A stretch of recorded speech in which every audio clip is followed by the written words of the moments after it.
My name's Eric Stoller. I'm an education consultant focusing on how digital engagement enhances the student experience. And today I'm at the University of Bath to talk as part of their Talk Teaching series. And I'll be talking about social media, teaching and learning, experimentation, critical thinking, and all the things that are really necessary for a thriving modern day institution here in the UK. So, Eric, welcome to the University of Hi. Bath. This is your first visit here? It's my first trip to Bath. And to the city? It is, exactly. And you're enjoying the sights? Oh, it's beautiful, beautiful place. I can't wait to go out and explore. And can you tell us a little bit about the talk that you're going to give this afternoon? Sure. So my talk is all about how digital, and in this case really social media, can transform and enhance the student experience. And have you found examples of British universities using social media very well? Are there some good examples of? Yeah, absolutely. Yeah, I mean, it's funny you say British because I immediately thought of the University of Glasgow, which, you know, being up in Scotland, and of course me trying to juggle, you know, what's British, what's Scottish, what's Irish, Welsh. But you know, University of Warwick, for example, they were one of my first clients, and I'd say they've been doing a really good job with their library in terms of using their library social media accounts to engage with students. Because they engage with personality and they have sort of an interest around the student experience first with their social media presence. And then, you know, one that I think we don't think about enough that comes to mind is probably the Open University. You know, they're, I'd say, everywhere in the UK, but their social media presence, you know, from Instagram to YouTube to Twitter is fantastic. And then, of course, you look at, like I said, University of Glasgow, they do a great job. Cambridge, you know, Cambridge University is fantastic.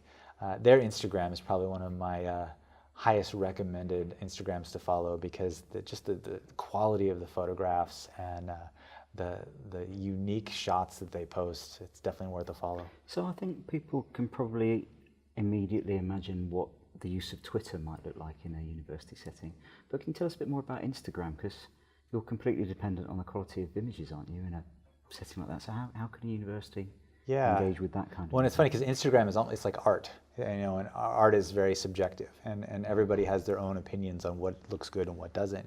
And you know, Cambridge, as I cited earlier, they do a really good job, I think, because they have sort of a designated campus photographer, someone who's a professional, who takes pictures of what's obviously a very pretty place and makes it look even better through the medium of Instagram.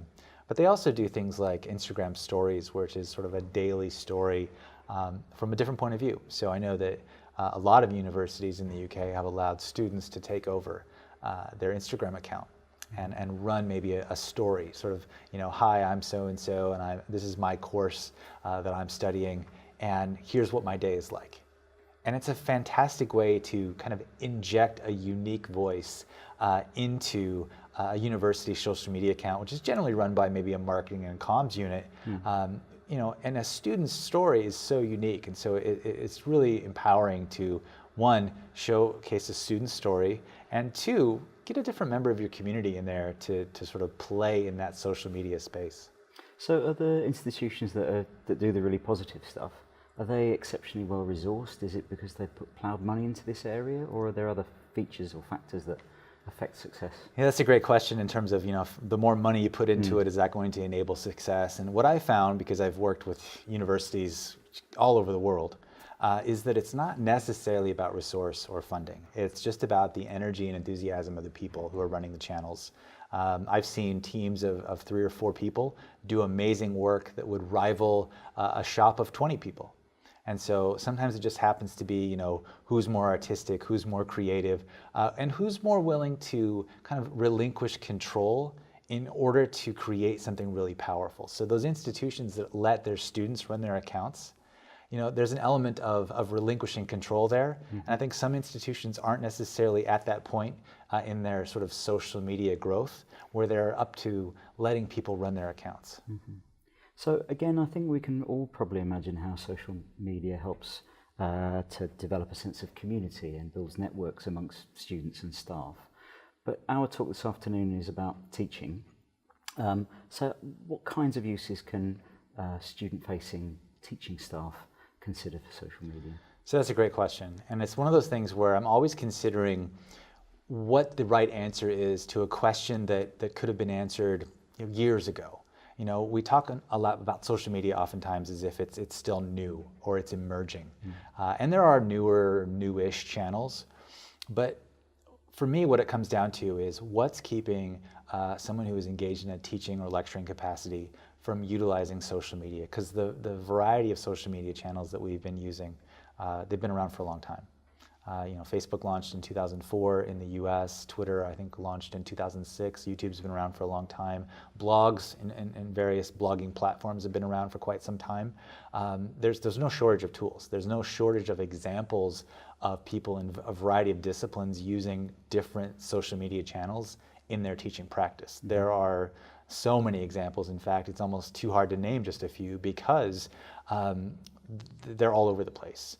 And so my question usually to someone who's interested in using social media in their teaching is to look at, okay, who are your role models? Who are the people that you look at in your particular area of study or your field who are using social media and you think, wow, I wish I could do that too. I wish I could be like them in terms of what they're doing.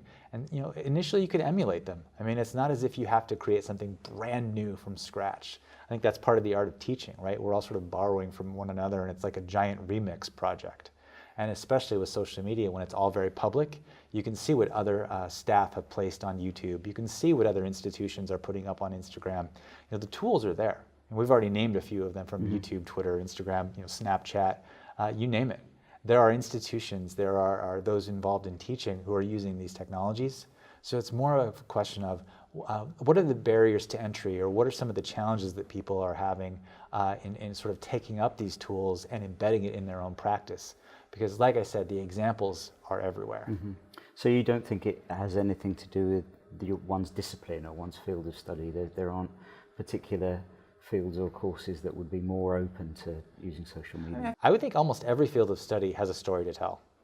Regardless of it's from the humanities to the sciences to everything in between. There's a story to tell, and that story can be shared in some way or another on social media. If it's a research project, if it's a success story, and if it's just something about hey, student success, that can be shared. So we know this is something that's not necessarily dependent on resource. Why do more of us not engage directly? Yeah. What are the barriers? Well, that's the question that sort of has I don't want to say plagued my career, but it's the question that comes up for me personally and professionally and quite often. Because the day that I can crack that question, the day that I can come up with an answer, whether or not I can sell it or not as a consultant, it's beside the point. I think that I don't always want to be tackling that question.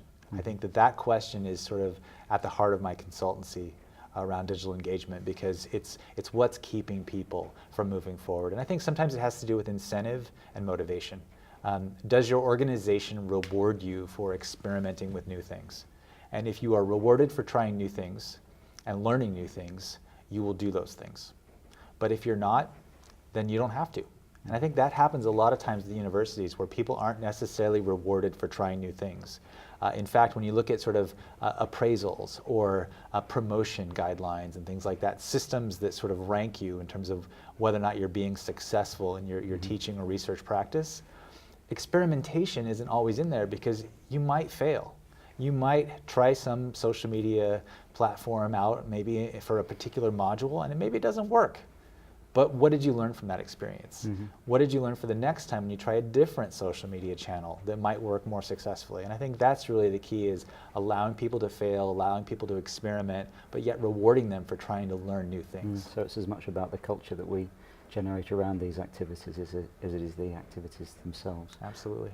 And are there perhaps two key things that you would like people to come away from as a result of your presentation this afternoon? Yeah, well, I would say experimentation is a good thing, and that experimentation is much better for the organization as a whole than sort of fear of trying. There's this perception oftentimes that the risks outweigh the reward, and it's actually flipped. There's so many great examples of how social media is used in higher education, much more so than anything bad that has happened. So that's number one, is experimentation. The second thing is really, and it's like kind of a logistical thing really, is to make time for learning.